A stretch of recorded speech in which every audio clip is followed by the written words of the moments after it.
Futur Vert, il s'agit en fait d'un dispositif plus global qui est lancé par la région Nouvelle-Aquitaine qui s'appelle Dialogue. L'idée en fait c'est de créer des moments d'échange entre des lycéens qui sont des citoyens et puis des citoyens qui vont pouvoir s'exprimer par les urnes très prochainement et avec des experts scientifiques et des élus du territoire.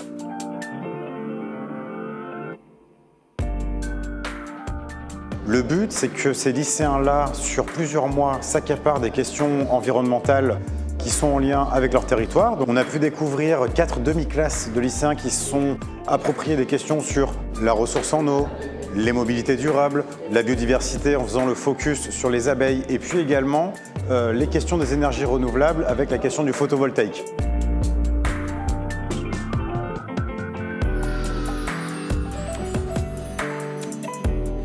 Ils ont travaillé sur ces questions en classe.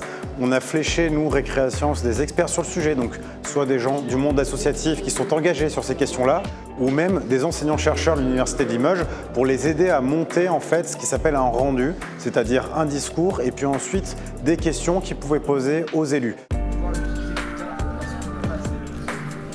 Les ambassadeurs à venir sur scène. Et qui arrivent à la gare de Bellac.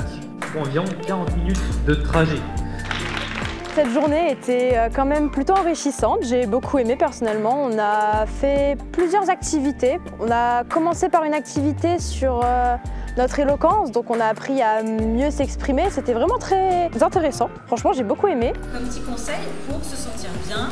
Ensuite, un atelier avec Michel Galliot et d'autres intervenants sur les abeilles et sur tram-train, donc pour les transports. L'après-midi, l'éloquence, au moment où on a parlé, on a pu discuter avec les élus, tout ça, on a pu avoir des réponses, on a pu leur proposer des solutions qui étaient suggérées par nous. C'était pour savoir s'il y avait déjà des mesures mises en place pour récupérer l'eau. Il va falloir changer 80% de toutes les conduites. Prennent la parole de bien vouloir venir sur leur public. Pareil pour ceux qui participent à la table ronde. Ce qui est intéressant avec Futur Vert et ce dispositif-là, c'est 3 choses. Il y a tout d'abord le fait qu'on entraîne ces lycéens à la prise de parole en public. Donc ça, c'est très important et ça peut leur servir plus tard dans leur parcours professionnel.